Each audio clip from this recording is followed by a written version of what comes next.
ॐ हरिं हृदयसद्मस्थं गुरुं देवं दयानिधिं वन्दे प्रणयनम्रेण चेतसा सर्वकामदम्। ॐ नास्था धर्मेण वसुनिचये नैव कामोपभोगे यद्भाव्यं तद्भवतु भगवन् पूर्वकर्मानुरूपम्। एतत् प्रार्थ्यं मम बहुमतं जन्म जन्मान्तरेऽपि त्वत्पादाम्भोरुहैव गता निश्चला भक्तिरस्तु।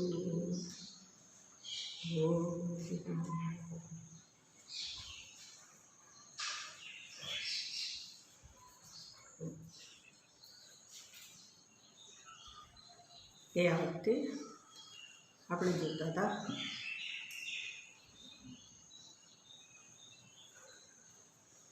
5 યોગેશ્વરોના સંદેશ પછી નિમિ રાજા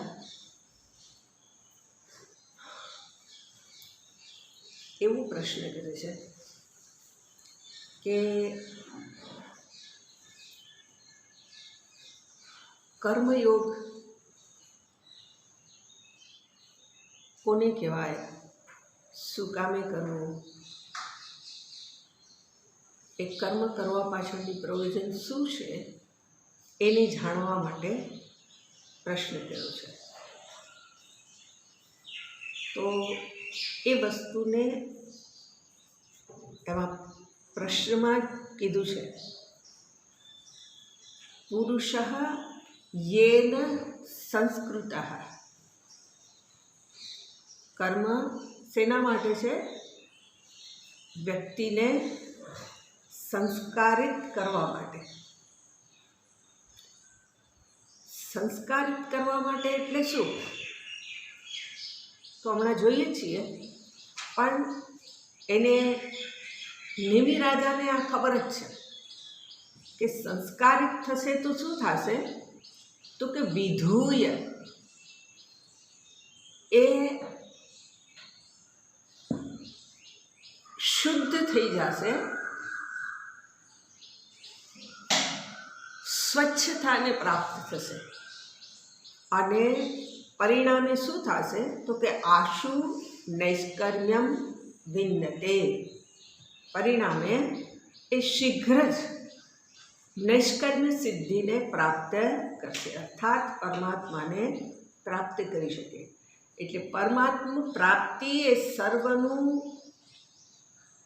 ધ્યેય છે અને નિમિ રાજા એ વસ્તુને જાણે પણ છે અને એટલે એના માટે એણે પ્રશ્ન કર્યો છે. આ રીતે એક અને બીજું એવું કીધું હતું પ્રશ્નની અંદર કે મેં આ પ્રશ્ન પૂર્વે સનકાદિને પૂછ્યો હતો, પણ અબ્રુવન એણે એનો જવાબ નહોતો આપ્યો. પ્રશ્ન ક્યારે પૂછ્યો હતો? તો એણે પોતાની ચોખવટે કરી છે કે પિતુઃ અંતિકે, પિતાની સમીપમાં નીચે બેસીને એણે આ પ્રશ્ન કરેલો છે અને એ પ્રશ્ન કર્યો છતાંય પેલા સનકાદિએ એ કારણ નથી આપ્યું. તો થોડુંક મનમાં ખટકો છે અને એને માટે આપણે ગયા વખતે જોયું હતું કે કોઈ મહાપુરુષના સંદર્ભમાં કોઈ વ્યક્તિના મનમાં સંદેહ જન્મે, એમાં અવિશ્વાસ આવે તો એનું કલ્યાણ ન થાય. એનું હિત એ વ્યક્તિથી થવાનું છે એવું એને સમજાવવું જોઈએ. અને એટલા માટે પહેલા પ્રશ્નનો જવાબ કહેવાને બદલે આવિર્હોત્ર નામના જે યોગેશ્વર છે એ પહેલા જવાબ આપે છે, બીજા પ્રશ્નનો જવાબ પહેલા આપે છે. અને એ શ્લોકમાં આવિર્હોત્ર ઉવાચ. તો આવિર્હોત્ર કોણ છે એની વાત પણ આપણે જોઈ હતી કે જેણે સ્વયં પરમાત્માને પોતાના સ્વરૂપે જાણેલા છે. આવિહિ હોત્રમ એનો અર્થ કર્યો હતો. આવિહિ પ્રગટે, જે પ્રગટ થયેલા છે. કેવી રીતે? તો કે સાક્ષાત અપરોક્ષે, જે સાક્ષાત અપરોક્ષ છે એ પરમાત્મા જ એણે શું કરેલું છે? તો કે એણે દર્શન કર્યું છે. કેવી રીતે દર્શન કર્યું છે? તો વ્યાખ્યા જોઈ હતી. હોત્રમ હવનમ યસ્ય, જેણે અગ્નિહોત્ર કર્મ કર્યું, જેને પોતે પોતાના અગ્નિહોત્ર કર્મની અંદર આહુતિ આપી દીધી. કોની આહુતિ આપી દીધી છે? તો કે જગતની, જેને પ્રપંચરૂપ કહીએ છીએ એ સર્વની એણે આહુતિ આપી દીધી છે. પરિણામે આ જે વસ્તુના સંદર્ભમાં પૂછવામાં આવ્યું છે એને જાણવા માટે આવિર્હોત્ર સક્ષમ છે. અને એ જવાબ આપતા 43મા શ્લોકમાં એને આપણે ગયા વખતે જોતા હતા. ત્યાં શું કહે છે જુઓ. કર્મ કર્મ વિકર્મેતિ વેદવાદો ન લૌકિક.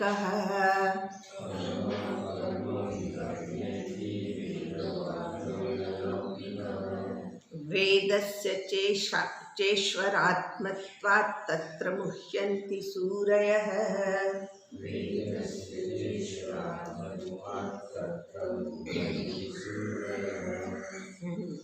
શું કહે છે? કર્મ અકર્મ વિકર્મ ઇતિ. આવિર્હોત્રજી જવાબ શું કહે છે કે કર્મ અકર્મ અને વિકર્મ, એનો અર્થ પણ જોયો. કર્મનો અર્થ કર્યો ધર્મ કર્મ, બીજું એનો બીજા શબ્દનો અર્થ કર્યો કર્મ અકર્મ, જેની અંદર નિષિદ્ધ કર્મો કરવામાં આવે છે. અને ત્રીજું જે વિકર્મનો અર્થ કર્યો હતો કે જેમાં વ્યક્તિ શું કરે છે? તો કે જે કહેવાયેલા કર્મો છે એનું ઉલ્લંઘન કરી દે છે, એને કરતો નથી. એટલે એને બતાવ્યા હતા, પંખા કરવાનું કહું છું. જેવી રીતે ધર્મ કર્મ એનો અર્થ થાય કે સંધ્યાવંદન,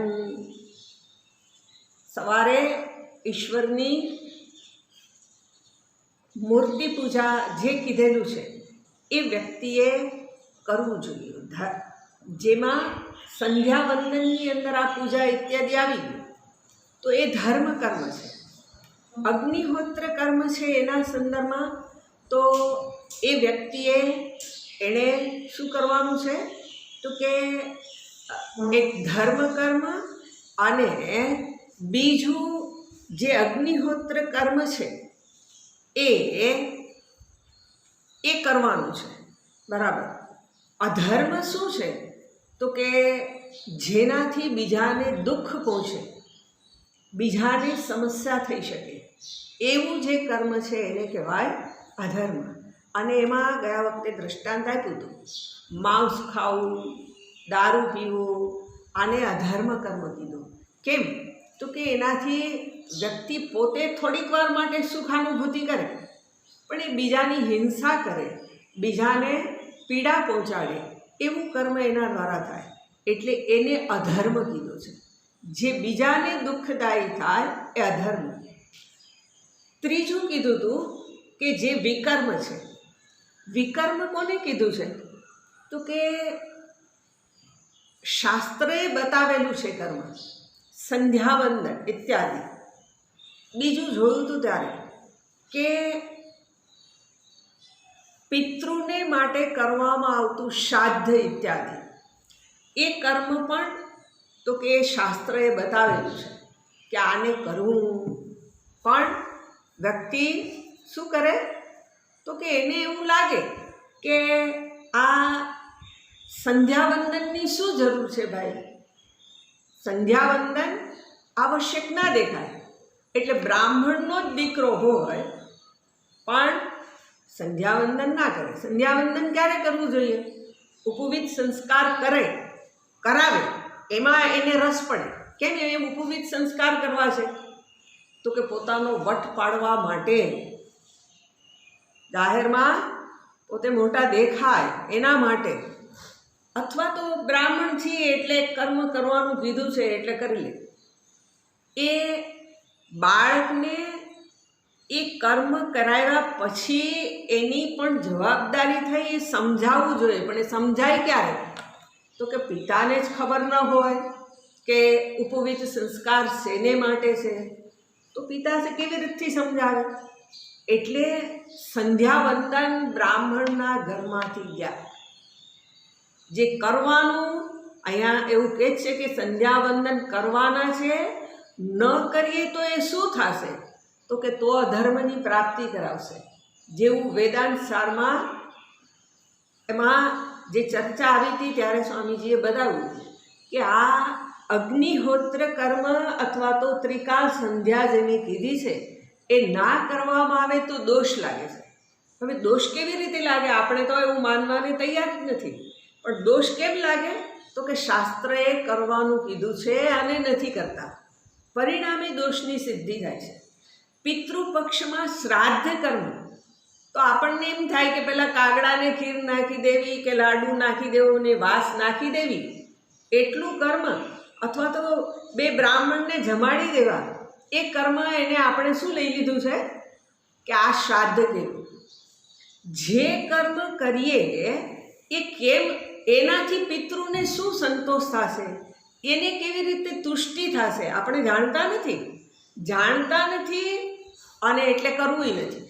કોઈની પાસેથી જાણવું નથી અને કરવું નથી. તો આજે શાસ્ત્રએ સુકરવાને કીધું છે, જરા જોઈશું હમણાં.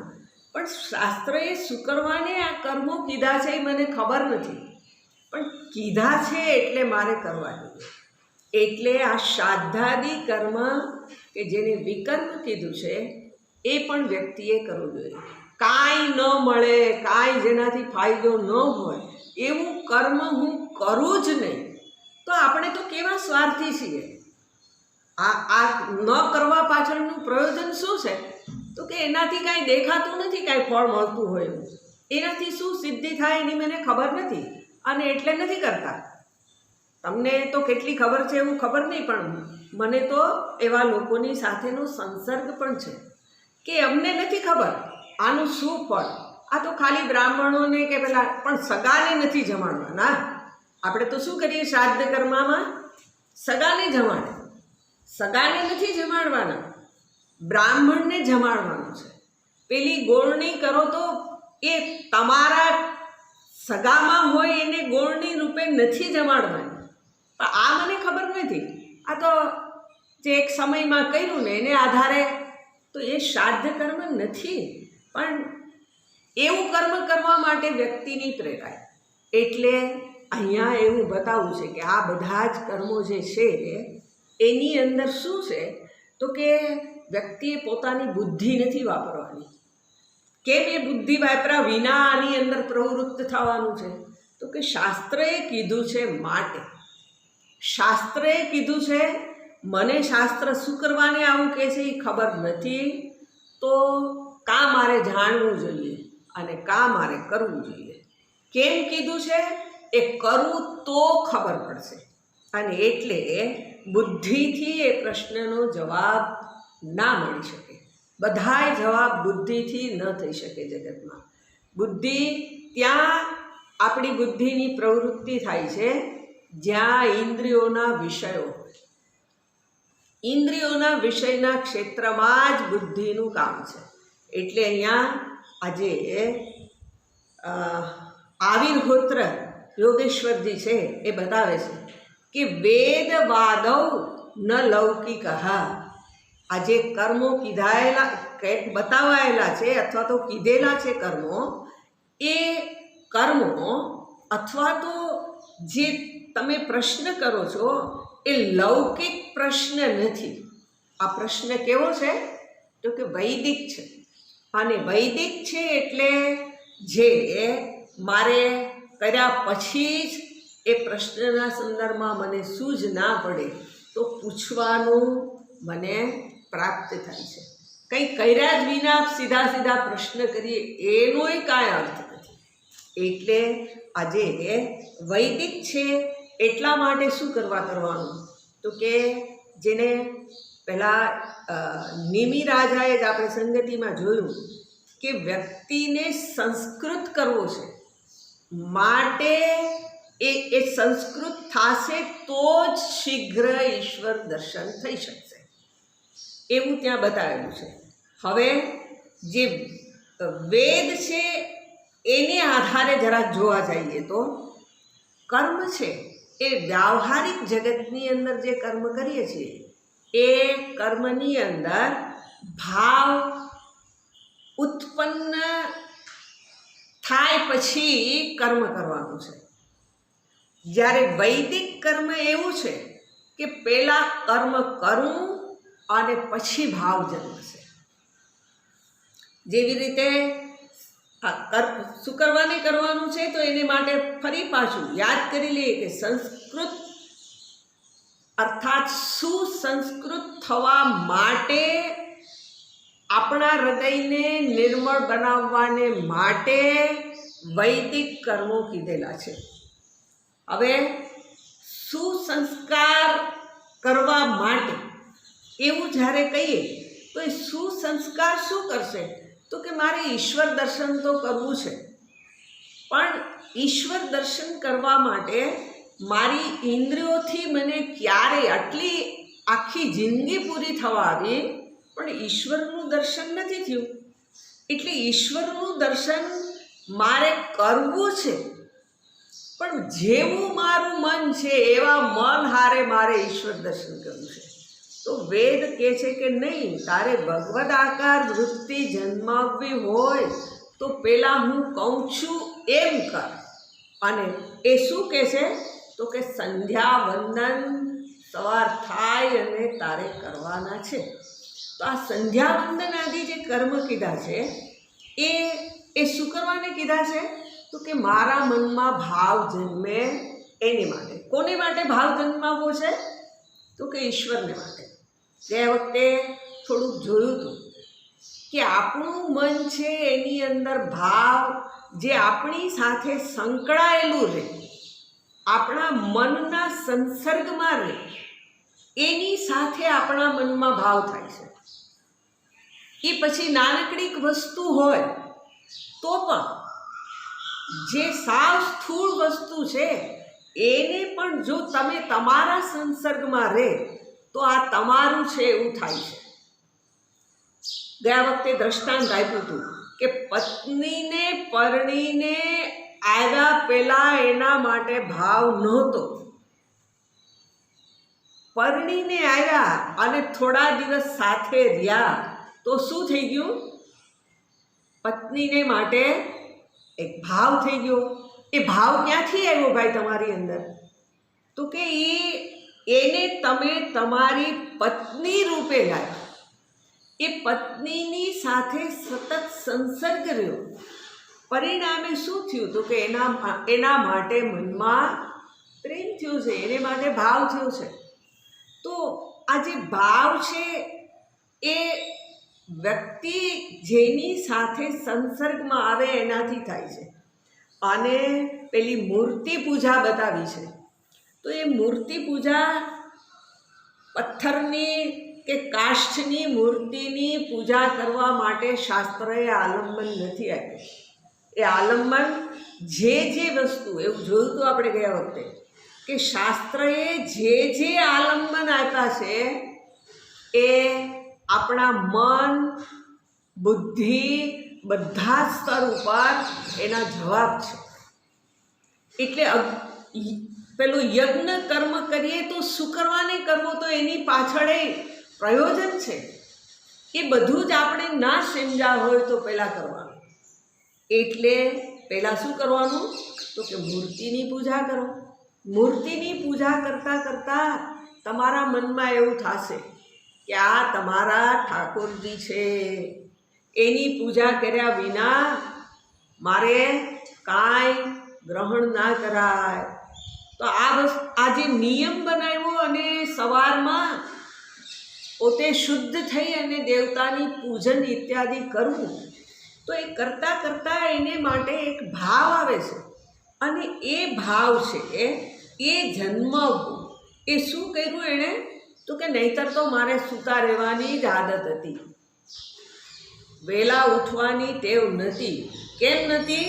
તો કે પછી ઉઠીને શું કરવું, કાંઈ કામ નહોતું એટલે થોડી વાર સૂઈ લીધું. તો કે એલા ભાઈ, તું પ્રમાદી છો. તારા પ્રમાદને દૂર કરવા માટે તું તારા કામે ચડ. એની પૂર્વે ભગવાનનું કર્મ કર. ઉઠીને સંધ્યાવંદન કર, પૂજા કર, જપ કર, અથવા તો મંત્રોનું ઉચ્ચારણ કર. આ બધું જ કરવાથી શું થશે? તો કે શું થશે એ તને સમજાશે નહીં, પણ કાંઈક થશે. અને એ શું થશે? તો કે તારું મન છે એ સંસ્કારથી યુક્ત થશે. સંસ્કારથી યુક્ત થશે અર્થાત પડેલા જૂના સંસ્કાર છે એ જાશે. પ્રમાદના સંસ્કાર છે. ઉઠીને નાવાની આદત નથી, પણ પહેલાં નાહી લઉં. શું કરવાની નાવું છે? તો કે ભગવાનની પૂજા કરવી છે. નાયા વિના, શુદ્ધિ કર્યા વિના દેવતાનો સ્પર્શ ના કરાય. એટલે હું પહેલાં મારા દેહની શુદ્ધિ કરું છું. હવે વ્યક્તિગત જોઈએ તો પોતાનો લાભ છે, પણ આ મને નહીં ખબર પડે. શાસ્ત્રો એવું કે ઠંડા પાણીએ નાહવું જોઈએ. આપણો શ્વાસ ચડી જાય કે ઠંડા પાણીએ નાહે તો એ ન નવાય. પણ એ તપ છે કે વહેલી સવારે શિયાળો હોય અને નાવ. એ શું છે? તો કે પોતાની જાત ઉપરનું નિયંત્રણ. જેમાં મને સુખ થાય એવા જ કર્મો કરવાની આદત પડેલી છે, એમાંથી મારે નીકળવાનું છે. અને એટલે આ જે શાસ્ત્રીય કર્મ જે કીધા છે ને, એ શાસ્ત્રીય કર્મની પાછળ વ્યક્તિના મનમાં ભાવના જન્માવી છે. અને ભાવના જન્મે તો શું થશે? તો કે ઈશ્વર માટે પ્રેમ થશે. અને જેને માટે પ્રેમ થશે એનું પ્રાગટ્ય થશે. એટલે પહેલાં મારા મનની અંદર અને પછી તો એ સર્વત્ર છે એવું શાસ્ત્રો કહે છે. અને આપણને કોઈક કાસ્ટમાં મૂકી આવે ને ત્યાં સુધી ઈશ્વર કોણ છે એની ખબર નથી પડતી, કારણ કે આપણને શાસ્ત્રમાં જ ભરોસો નથી. એટલે આજે શાસ્ત્રીય કર્મ છે, જેને માટે અહીંયા વેદવાદ એવું શબ્દ પ્રયોગ કરું છું. એમાં લૌકિક કર્મ નથી. લૌકિક કર્મના સંદર્ભમાં કેવું છે? તો કે લૌકિક કર્મના સંદર્ભમાં આપણી ઇન્દ્રિયોથી વિષયોની અનુભૂતિ થાય છે. વિષયોને અનુભવીએ છીએ, શબ્દ, સ્પર્શ, રૂપ, રસ, ગંધ. આ વિષયો આપણે જે મળે છે અને એના દ્વારા મને સુખાનુભૂતિ થાય છે. એટલે સુખ પ્રાપ્તિની અંદર આપણે એમાં પ્રવૃત્ત થાય છે. પણ એ જે સુખ છે એ કેવું છે? તો કે એ સુખને મેળવવા માટેની જે પ્રવૃત્તિ છે એ પ્રવૃત્તિની અંદર જેના વડે મને પાછી સુખાનુભૂતિ ન થાય એવું કર્મ નથી કરતા. જે કર્મ 5 ઇન્દ્રિયો દ્વારા જે થાય છે એ મને સુખ આપે અને મારા મનમાં જેને માટે ભાવ થાય એને માટે જ કર્મ કરું છું. ભાવ ન થાય એના માટે મારા વડે કોઈ કર્મ જ નથી થતું. એટલે એ ભાવ છે એને કર્મ કરું છું. અને એ ભાવ રાગમાં પરિણમિત થાય છે. કે જે શું કર્યું છે એણે? પૂર્વેથી આને તો લઈને આવ્યો છું હું, જેને કારણે તો આ જગતમાં આવવા રૂપી આપણી પ્રવૃત્તિ થઈ છે. આ રાગ અને દ્વેષ જગતની અંદર આપણને લાવ્યા છે. રાગ દ્વેષ છે.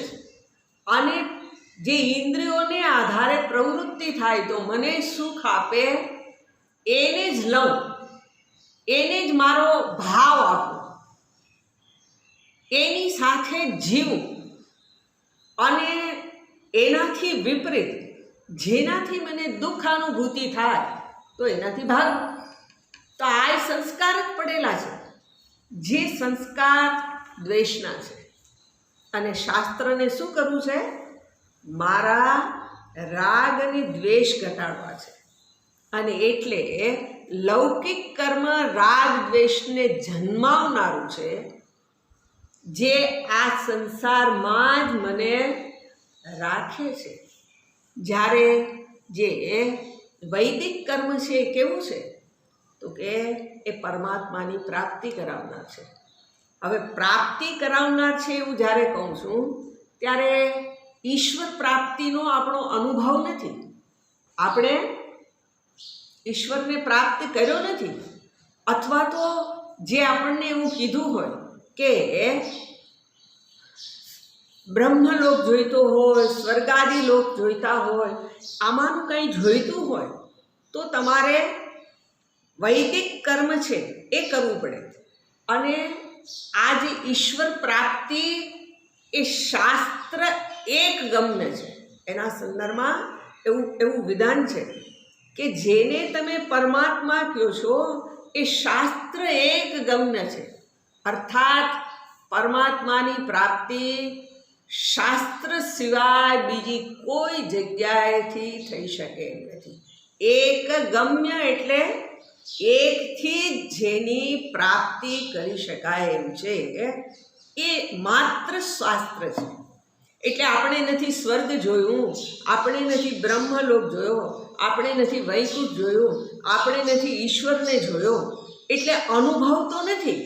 અને અનુભવ નથી એટલે એ કરવાની આપણી દાનત પણ નથી. એ કરવાની કેમ ઈચ્છા નથી? દાનત એટલે એને માટેની આપણા મનમાં એવી જગ્યા તો હોવી જોઈએ ને કે આ મારે કરવાનું છે. એટલે આ જે શાસ્ત્ર જે કહે છે એ શું કરવાનું છે?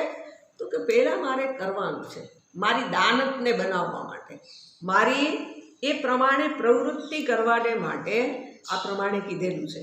એટલે પહેલાં મનમાં શાસ્ત્ર માટે ધર્મની ભાવના જન્માવવાની છે. અને એ ભાવના જન્મે પછી શું થશે? તો કે પછી ફળની પ્રાપ્તિ થશે. એટલે પહેલાં જ આપણે જાણીએ છીએ કે કાંઈ ખબર ન હોય અને લોકો બહુ કહે કે ભગવાન છે અને તમે આને માનો ને તો તમને એવા તમારે જે જોઈતું હોય એ મળી જાય. આપણે તો કંઈક ને કંઈક ઊભું જ હોય છે, નથી જોતું એવું તો છે જ નહીં. 4 દિવસ થાય, કોક દિવસ તો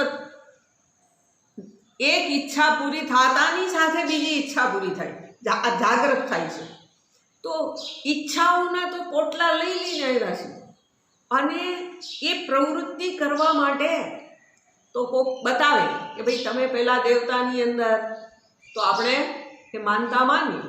અને અનુભવ છે કે હું ઘણીવાર બધાએ કરેલું છે કે અહીંયા આમ કરશું તો આપણી ઈચ્છાની પૂર્તિ થઈ જશે. પોતાના દેવતામાં શ્રદ્ધા ન રહે તો કે જાઓ ઓલો ઝાડુ મરાઈ આવો, યા જાય. એટલે ભાઈ તારો ભગવાન બેઠો છે અને તું એને માની એનો વાંધો નથી, એ જ છે, આપણે એનો વિરોધ નથી. પણ પેલા તું જ્યાં જન્મો છો, જે ઘરની અંદર તારા દેવતાની પૂજા થાય છે એને તો જરાક માન, એને તો એમાં તો વિશ્વાસ કર, એમાં તો શ્રદ્ધા કર કે તારી ઈચ્છાની પૂર્તિ કરે છે કે નહીં. તારે કંઈ કરવું નહીં અને ઈચ્છાની પૂર્તિ કરી દે. એટલે જે દેવતા છે એને હું માનું અને પ્રવૃત્તિ કરું તો એ પ્રમાણે પછી એ ફરી પાછી મારા મનમાં ઈચ્છા થાય ત્યારે એનું શરણ પકડવાની ઈચ્છા થાય. એટલે શું છે? ધર્મની ભાવના. બાળક છે એની અંદર ધર્મની ભાવના ક્યાંથી આવે? મા બાપ કરતા હોય, એને પૂજા કરે છે તો એને શું કરાય ખબર નથી, ઓલી ટકોરી વગાડવાનું તો એને ગમે, કારણ કે ઘંટડી વગાડવાની છે, એવું નાદ જન્મે છે તો બાળકને ગમે, અને મા બાપ દાદા દાદી કરતા હોય એ કરવા જાશે. એને ખબર નથી, પણ એ અંદર પડ્યું હશે. તો એ જ્યારે ભીષમાં આવશે ત્યારે ખાનગીમાં કરી લે. બીજાને નહીંતર અત્યાર સુધી તો કરતો નહોતો, પોતે બુદ્ધિવાળો હોય એટલે શું થાય, બીજા ખબર પડી જાય કે મને હું આવું ભગવાનની પાસે માગું છું અથવા તો એને પ્રાર્થના કરું છું તો હું સારો નહીં લાગું, એવું જે મનમાં હોય તે. પણ ખાનગીમાં એ એનું શરણ લેશે, અને એ શરણ લે તો ખબર પડે કે ના ના છે તો ખરું કહો, મારી મેં માગણી કરી અને ઈચ્છાની પૂર્તિ થઈ, તો નક્કી મારા કર્મને જોનાર કોઈ છે. અને તો શું થશે, તો કે એ પ્રમાણે એની પ્રવૃત્તિ થશે.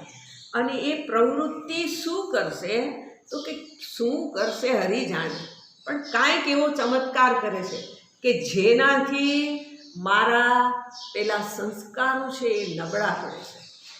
અને યજ્ઞ દાન તપ ઇત્યાદિ બધી પ્રવૃત્તિ જે શાસ્ત્રએ બતાવેલી છે એ કરવા માટે વ્યક્તિ પ્રવૃત્ત થશે.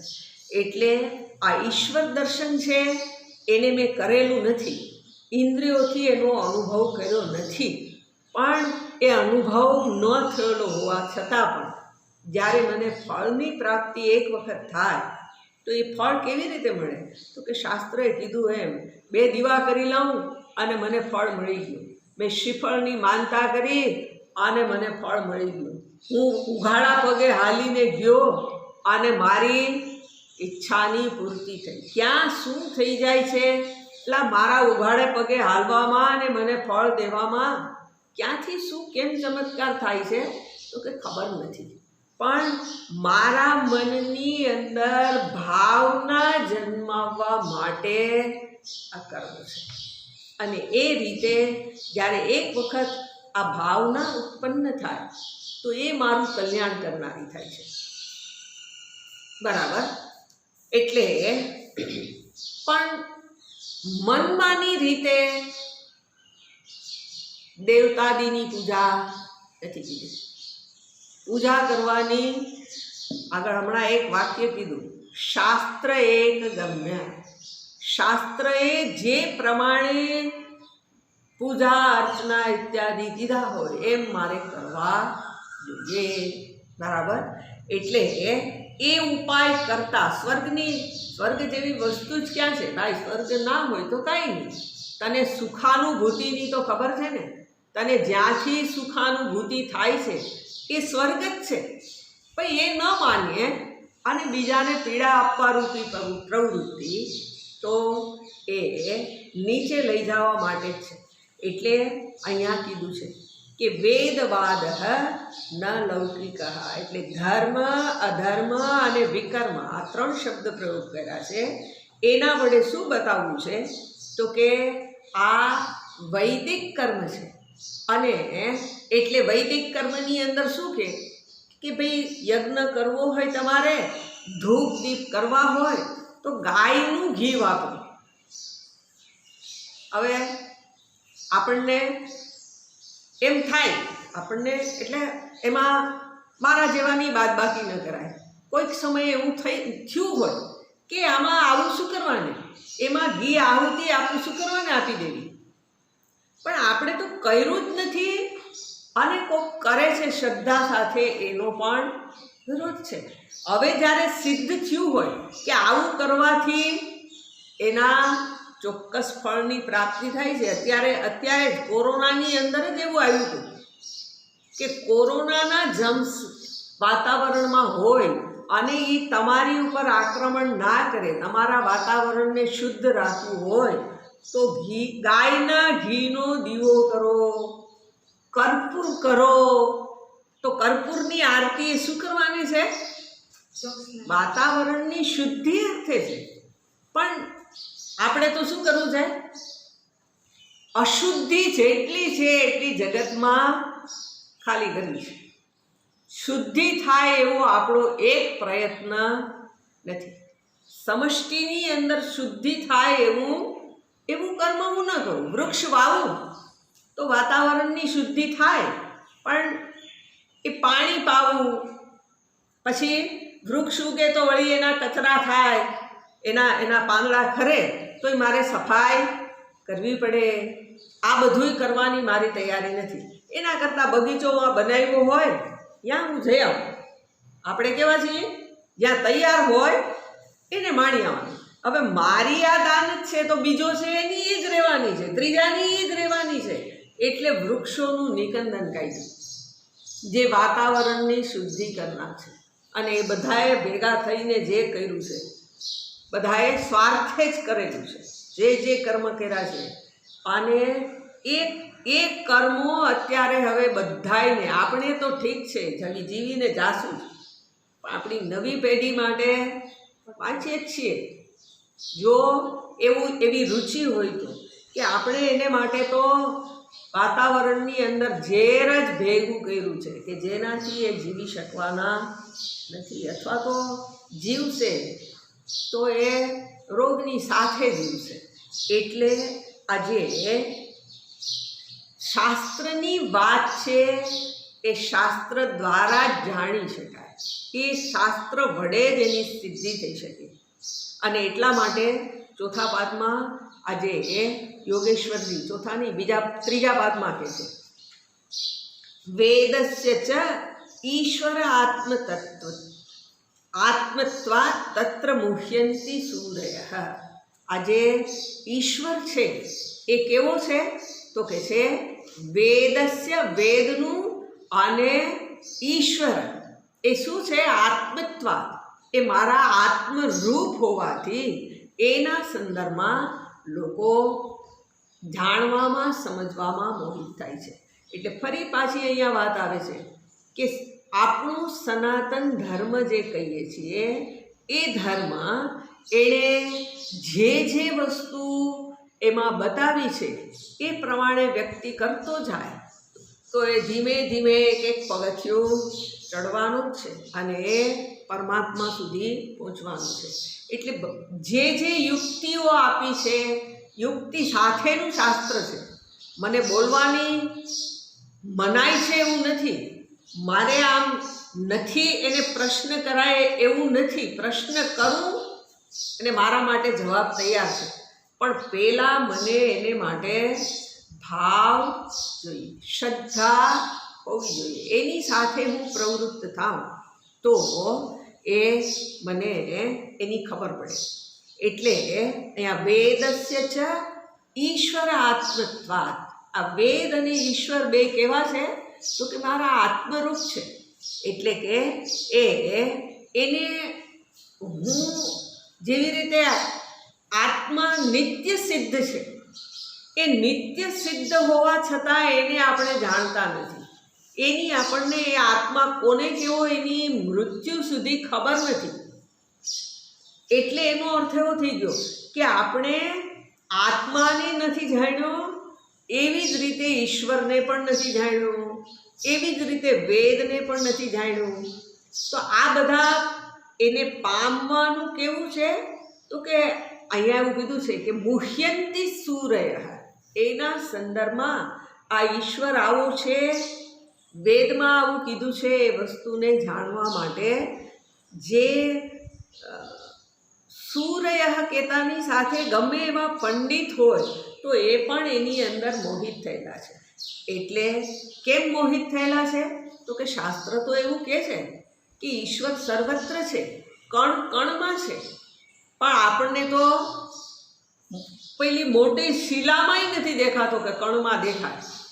શિલામાં જો મને દેખાય નહીં તો પછી કણમાં જોવો તો અઘરો છે. એટલે આજે કેવી રીતે એની સિદ્ધિ થઈ શકશે તો કે એ શાસ્ત્રએ જે નિયમો આપ્યા એ નિયમોનું પાલન કરો, એને જરાક અનુસરો તો શું થશે તો કે તો પરમાત્માની સિદ્ધિ થઈ શકશે. કારણ કે પરમાત્મા અથવા તો આત્મા કહીએ તો એ અપરોક્ષ અનુભૂતિનો વિષય છે. અને એ અપરોક્ષ રહેલ પરમાત્માને જાણવા માટે સાધન માત્ર ને માત્ર એક વેદ છે. એટલે એ જ્યાં સુધી હું ન સમજી શકું ત્યાં સુધી મારી બુદ્ધિ મોહિત રહેવાની છે. બરાબર. એટલે આ રીતે અહીંયા આ શ્લોકમાં બતાવ્યા પછી એ અગ્નિ આવિર્હોત્ર છે. આવિર્હોત્ર પછીનો શ્લોક કહે છે. શું કહે છે? વેદનું તાત્પર્ય શું છે એ બતાવવા માટે પછીના શ્લોકમાં વાત કરે છે. પરોક્ષવાદો વેદોયમ બાલાનામુપશાસનમ. પરોક્ષવાદો વેદોયમ બાલાનામનુશાસનમ. કર્મ મોક્ષાય કર્માણિ વિધત્તે ह्यगदं યથા. કર્મ મોક્ષાય કર્માણિ વિદતે યજ્ઞ યથા. શું કહે છે? પરોક્ષવાદ વેદ અયમ. આ વેદ કેવા છે? તો કે એની અંદર પરોક્ષ જે છે એની વાત કરેલી છે. પરોક્ષ એટલે એનો અર્થ થાય જેને માત્ર સાંભળેલા છે. પછી સમજીએ છીએ. પણ એક ઇન્દ્રિય પ્રત્યક્ષ થાય અને બીજું પરોક્ષ કીધું છે. તો અહીંયા શું કહે છે? વેદ કેવા છે? તો કે એની અંદર પરોક્ષવાદ. બરાબર.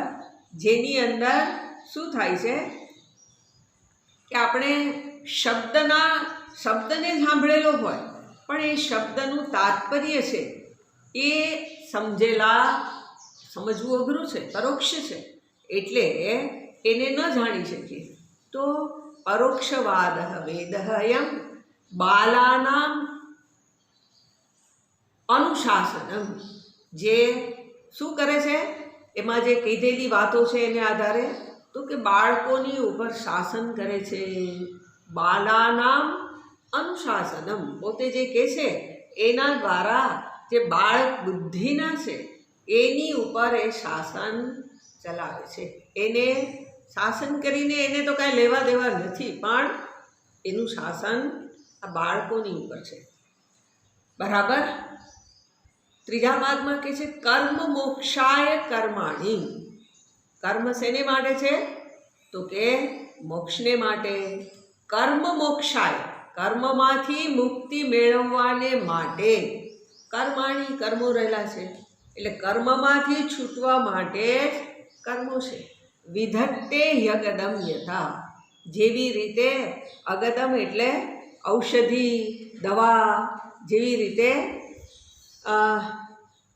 ઔષધિનું નિરૂપણ કર્યું હોય અને એ પ્રમાણે એનું સેવન કરવામાં આવે તો રોગનું નિવારણ થઈ શકે.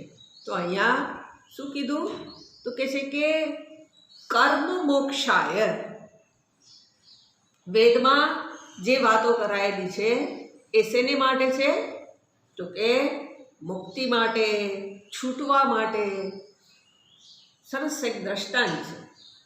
જેવી રીતે આપણે એમ લઈએ કે આ હાથ છે એને પ્રવૃત્ત કરું, એની પાસે કામે લગાડું કે આમ જે કરવું હોય એ કરે. આ ધ્રુજાયવાદ, આપણે બીજું કાંઈ નથી કરવું, નહીંતર તો કામ કરી શકીએ, પણ આને સતત કામ કરાવવો જોઈએ. તો કે તમે જે હાથને સતત પ્રવૃત્તિ કરાવો છો તો શું થઈ જશે? પછી મેળે શાંત થઈ જશે. જે કર્મ આખો દિવસ કરીએ છીએ સાંજે શું થઈ જાય છે? બસ હવે નથી કરતા. એટલે હાથ હલાવવાની જે શરૂઆત કરી તો એ હાથ હલાવવાની પ્રવૃત્તિ એની મેળે જ બંધ થઈ જશે. તમે કરો એવું તમારા ભાગમાં રહેશે જ નહીં. સરસ દૃષ્ટાંત છે કે હાથ હલાવો તો ક્યાં સુધી હલાવશો? એટલે જેને આવો રોગ થાય કે શરીર ધ્રુજે તો એને માટે દવા લેવી પડે. કેમ? તો કે હવે તો આ બંધ થતું નથી અને થાકી ગયા. આ શરીરને હલાવતું બંધ કરે એવી કાંઈક દવા આપો કે જેથી હલતું બંધ થાય. એટલે જે કર્મ છે એ શેને માટે છે?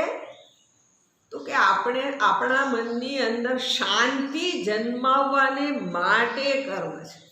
એટલે વેદમાં કર્મ શું કરવાને બતાવ્યા છે? તો કે એટલા માટે વેદ કર્મ કરવાને માટે પ્રેરણા કરે છે કે તમને એમાંથી છોડાવવા છે. પણ આમે તો કરીએ જ નહીં તો છોડાવવાની ક્યાં વાત રહી? તો કે તો એટલે પછી શાસ્ત્રએ શું કર્યું? લીંબુ લટકાડ કે તારે ભણીને આટલું કંઈક કરવું છે તો તું આ દેવતાની પૂજા કર, તું આ પ્રમાણે કર, તો શું થશે? અને આવું કરું અને શું થાય છે? તો કે ખબર છે, આપણને જોઈતું હોય ફળ મળે છે. મોટા થઈ ગયા, નોકરી જોતી હતી અને માનતા માની શું થયું? નોકરી મળી ગઈ. છોકરી જોતી હતી તો છોકરી મળી ગઈ. હવે તો કે હજી જોઈએ છે. તો કે કાંઈ વાંધો નહીં, દીકરો દીધો. પછી તો કે હવે દીકરાને પરણાવી દો. પછી તો કે આમ તો વૈરાગ્ય જોતો હોય તો ગમે ત્યાંથી આવી જાય એમ છે, ઘડીક વારમાં જ આવી જાય એમ છે. પણ વૈરાગ્ય ન જોતો હોય તો દીકરાની વહુ લઈ આવ્યા. પછી શું? એની ઘેરી. તો કે પછી એની મેળે વૈરાગ્ય આવે છે, પણ ન આવે તો આ બધું સમજણ ક્યાંકથી આવે જ છે. કેમ કરો છો ને શું થાય છે ખબર નહીં, પણ આ બધું જ મળતું જાય. એ મળતું જાય ને રોજ રોજ ભગવાન આપે. અરે યા દીકરાને ઘેર દીકરોય આપી દે. ભગવાનની પાસે માગ્યું અને દીકરાને ઘેરે જ દીકરો આપે. એ માને એવા હોય. પણ ક્યારેક તો એમ થાય કે આ બધું ભગવાન મને આપ્યા જ કરે છે, તો હું હવે કાંઈ ન માગું અને કાંઈક કરું તો કે તો થાય એવું. માગ્યા વિનાય ન કાંઈ જોઈતું હોય તો પણ કર્મ કરાય. એવી સમજદારી એ ક્યાંકથી આવે છે. કાં તો વૈરાગ્ય અપાવે, વૈરાગ્ય ન આવે, ક્યાંકથી બધું તૈયાર હોય તો એ બધુંય હોવા છતાં પણ વ્યક્તિના મનમાં ઈશ્વરને જાણવાની ઈચ્છા જન્માવે. એટલે આ કર્મ છે એ શું છે? તો કે એનું ફળ આપવા માટે એ શાસ્ત્રો જેમ કે એમ હું કરતો જાઉં ને એનું ફળ મળે જ છે. બરાબર. એટલે અહીંયા શબ્દ પ્રયોગ કર્યો છે, વિધત્તે હિ અગદમ યથા. આ કર્મો શાસ્ત્રે જે બતાવ્યા છે એ ઔષધિ રૂપ છે. હવે ઔષધિને કોને માટે ઔષધિ કીધી છે? તો કે બાલા નામ, જે બાળક બુદ્ધિના છે એને માટે. જેવી રીતે બધાને માટે ખબર છે કે પેલા કાંઈ મોટા થઈને જન્મ્યા નથી. જન્મ્યા ત્યારે આપણે બાળ રૂપે જ આવ્યા છીએ જગતમાં. અને બધાને ખબર છે કે પેટમાં દુખે, માથું દુખે, શું થાય ખબર નહીં, શરદી થાય કે જે થતું હોય તે. પણ બાળકને કોઈ પણ રોગ, અને નહીંતર પહેલાં એમને બી બાધા હતા. કાંઈ ન થયું હોય તો પેલું શું ઘસીને, કાકચીઓ ઘસીને પાય, પછી સોમલ એવું પાય, સુવાનું પાણી પાય, આવું બધું માં પાય. ઓલા બાળકને પીવું ન હોય, કરેડો કરીને પાઈ દે. થોડુંક મોટું થાય અને પછી શું? તો યાદ છે, સવારના પોરમાં પેલા સુદર્શન પીવાનું, પછી જ દૂધ પીવાનું. હવે આ સુદર્શન તો ભાવે જ નહીં, સ્વાભાવિક છે. બાળક રૂપે હોઈએ ત્યારે આપણને કડવું મીઠું દો તો વાંધો નથી. પછી લલચાવવામાં આવે કે જો આ તું ખાઈ જઈશ ને, આ તું પી જઈશ ને તો પછી તને પેંડો દેવાનો છે, આ ખાઈ જઈશ ને તો તને ગોળ આપવાનો. પહેલાં તો ગોળે માંડ હતા, હવે આપણને રોજ ઉઠીને મીઠાઈ છે. પહેલાં તો આવું ઓછું હતું. તો એ પેલું લેવાને માટે થઈને ચોકલેટ, પીપરમેન્ટ આ બધું ગમતું હતું. એના માટે શું? તો કે જે પેલું બાળક છે એ દવા ખાઈ જાય. તો એ દવા શેને માટે છે? માએ પેંડો આપવાની છે, પણ પેંડો શેને માટે આપવાની છે? તો કે એને દવા ખવડાવવી છે. દવા ખાઈ જાય એમાં એનું પ્રયોજન છે. બાળક દવા ખાઈ જાય એ માનું કે પિતાનું પ્રયોજન છે. એટલે એને પેંડો ખવડાવવું એ પ્રયોજન નથી. એવી જ રીતે અહીંયા કહે છે કે આ જે શાસ્ત્ર છે એ શાસ્ત્રનું પ્રયોજન પણ શું છે? તો કે એમાં બતાવ્યું છે કે તારે સ્વર્ગમાં જવું છે, તારે વૈકુંઠમાં જવું છે, તારે બ્રહ્મલોકમાં જવું છે. આમાંના આ મોટા લોકના નામ આપેલા છે. આપણે એમ માની જઈએ કે આ લોક નથી, પણ લોક નથી છતાંય શાસ્ત્રએ તો નામ પાડેલા જ છે કે આ બધાય લોક છે, બ્રહ્મલોક છે, પિતૃલોક છે, સ્વર્ગલોક છે. તો કે એ પ્રમાણે જે છે ત્યાં સ્વર્ગની અંદર શું છે? તો કે અહીંયા અપ્સરા છે. તો એ બધાય જે જુદી જુદી વૃત્તિવાળા લોકો છે એના મનમાં એ ખાવાની ઈચ્છા થાય. બાળકની ઉદાહરણ એટલા માટે આપણે પહેલાં જોયું કે બાળક એમને એમ દવા ખાય એમ નથી, એમ આપણે એમને એમ કર્મ કરીએ એમ નથી. એટલે વેદે શું કર્યું? તો કે શબ્દ પ્રયોગ કર્યો છે, પરોક્ષવાદ વેદ અયમ બાલાનામ ઉપશાસનમ. સ્વર્ગાદી લોક છે એ ખાલી હાંભળ્યા જ છે, પરોક્ષ છે. બ્રહ્મલોક પરોક્ષ છે, જોયો નથી, ખબર નથી આપણને, પણ વેદે કીધું છે. એટલે વેદે કીધું છે એટલે શું?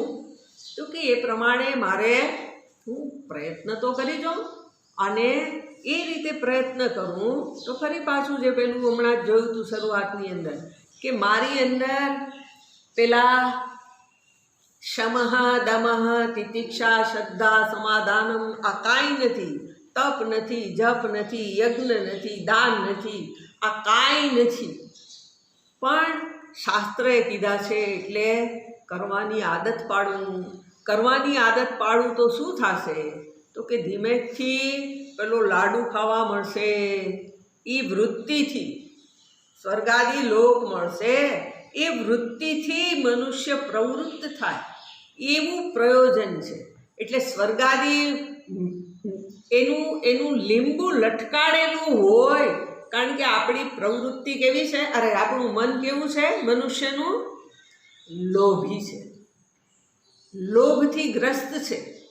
એને કાંઈક મળે નહીં. કહેવત છે, લાલો લાભ વિના લોટે જ નહીં. એ લોટી જાય. શેના હાટું લોટી જાય? તો કે એક ચોકલેટ આપી દો તો હમણાં બેઠો અને તમે કહો એમ કરવા માંડી જાય. તો માનવ જાતિ આખી લોભી છે. લોભી છે એટલે લોભથી પ્રેરાઈને જ પ્રવૃત્તિમાં લાગે છે. અને લોભ ન હોય તો ક્યારેક ભય ના માર્યા. આપણી પ્રવૃત્તિ કાં તો લોભથી અને કાં તો ભયથી છે. અને એટલે જે શાસ્ત્ર શું કરે છે? તો કે આ પ્રમાણે આજે એને જે કર્મ કરવાની વાત આપે અને એ કરે, પરિણામે એની પૂર્તિ થાય. અને પછી શું કરે શાસ્ત્ર?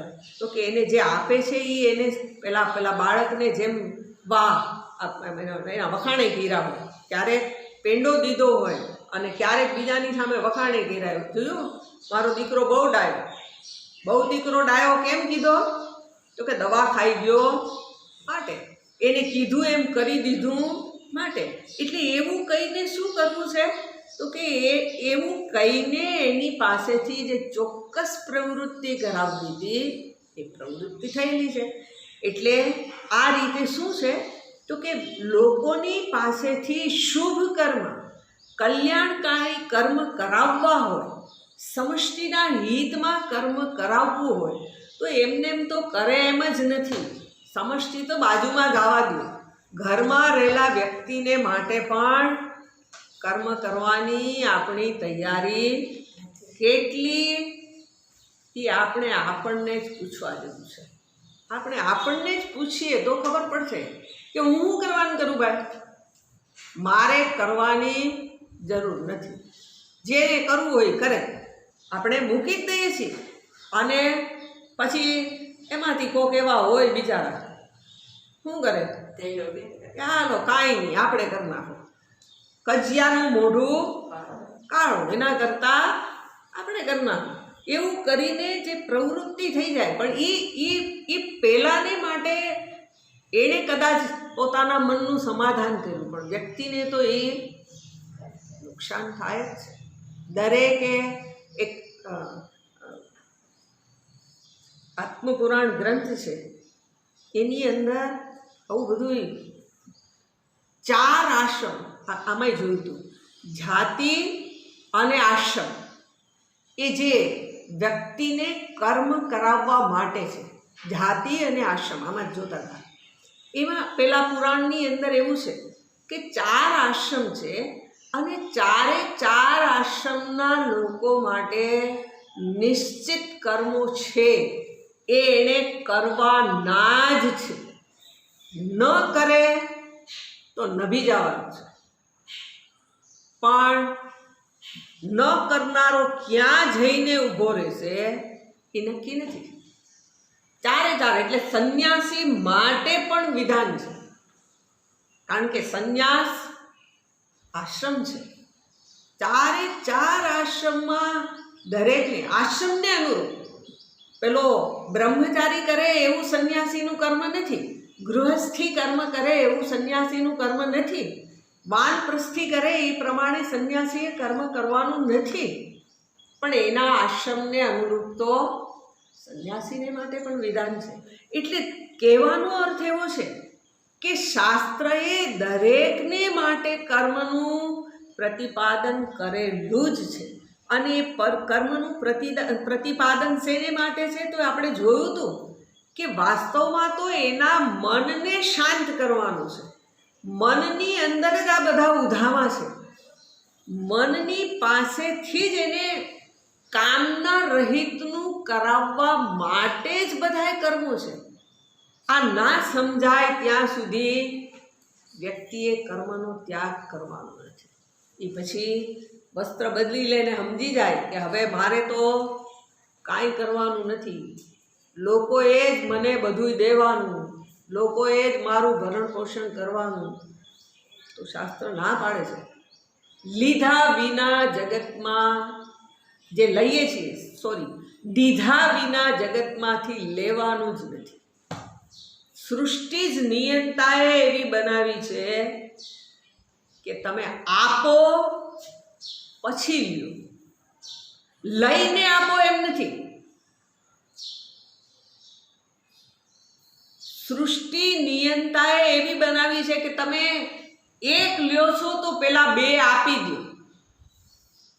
આપ્યા પછી જ લ્યો, એમને લેવાનું જ નથી. કોઈ નહીં, જરા કંઈ સમજદારી હોય, એનો વિકાસ થયો એટલે પહેલાં આપો પછી લ્યો. અને આપીને લેશો તો શું થશે? તો કે એ શું થશે એ શાસ્ત્ર એનો જવાબ એમ નથી આપતા, પણ એ ચિત્તને શુદ્ધ કરે છે, જે નિમિ રાજાએ પોતે પણ કીધેલું છે. કર્મ શેને માટે છે? ચિત્તની શુદ્ધિ માટે. ફરી પાછું ચિત્તની અંદર અનેક જન્મોના અનેક સંસ્કાર પડેલા છે.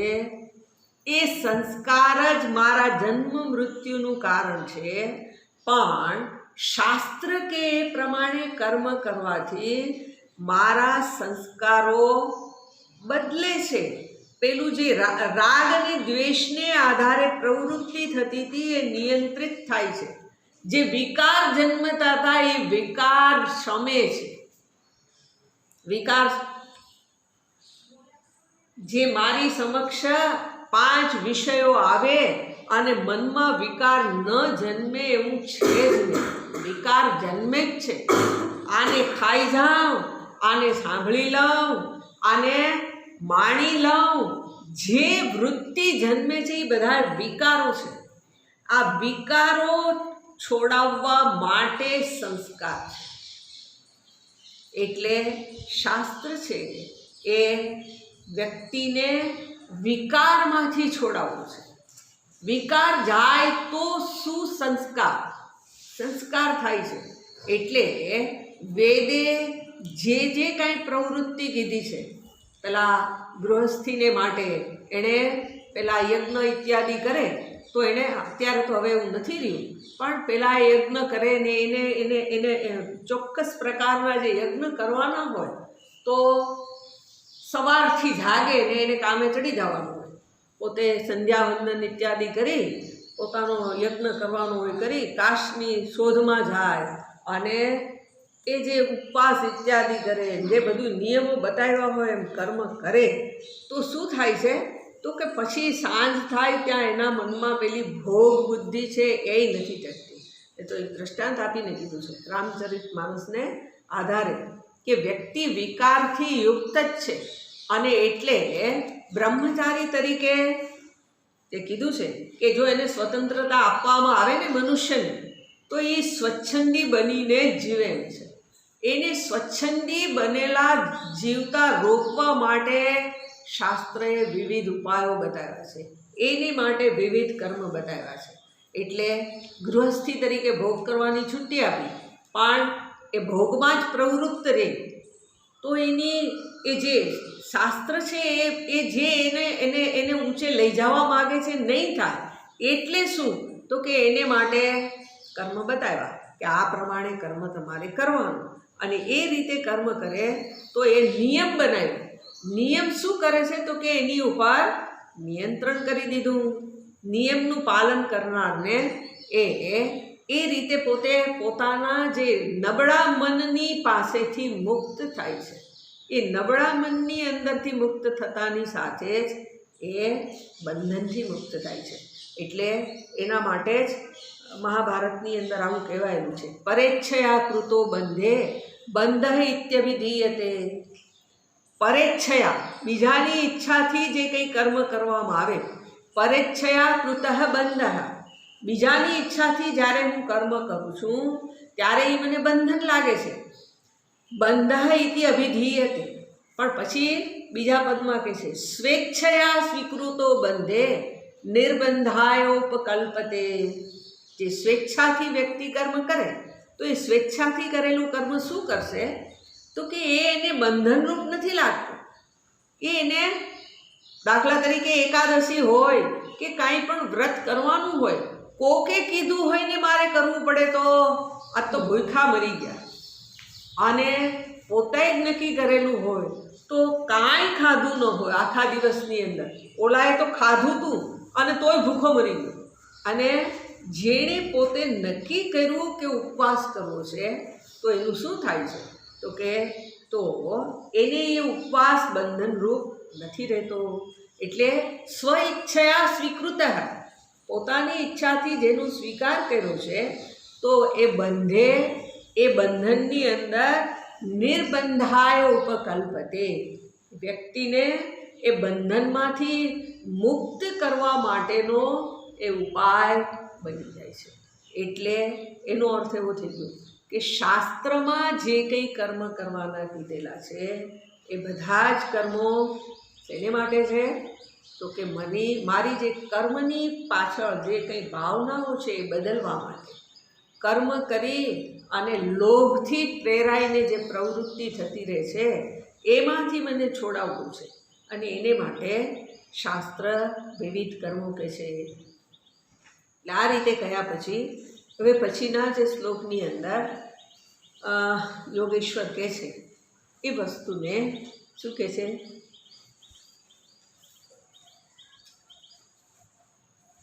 નાચરેદ્યસ્તુ વેદોક્તમ સ્વયમગ્નો જીતેન્દ્રિયઃ. નાચરેદ્યસ્તુ વેદોક્તમ સ્વયમગ્નો જીતેન્દ્રિયઃ. વિકર્મણા ધર્મેણ મૃત્યોર્મૃત્યુપૈતિ સઃ. વિકર્મણાય ધર્મેણ મૃત્યોર્મૃત્યુપૈતિ સઃ. આ શ્લોકને આવતીકાલે. પૂર્ણમદ પૂર્ણમિદં પૂર્ણાત પૂર્ણમુદચ્યતે પૂર્ણસ્ય પૂર્ણમાદાય પૂર્ણમેવાવશિષ્યતે. ઓમ શાંતિ શાંતિ શાંતિ. હરિ ઓમ શ્રી ગુરુભ્યો નમઃ.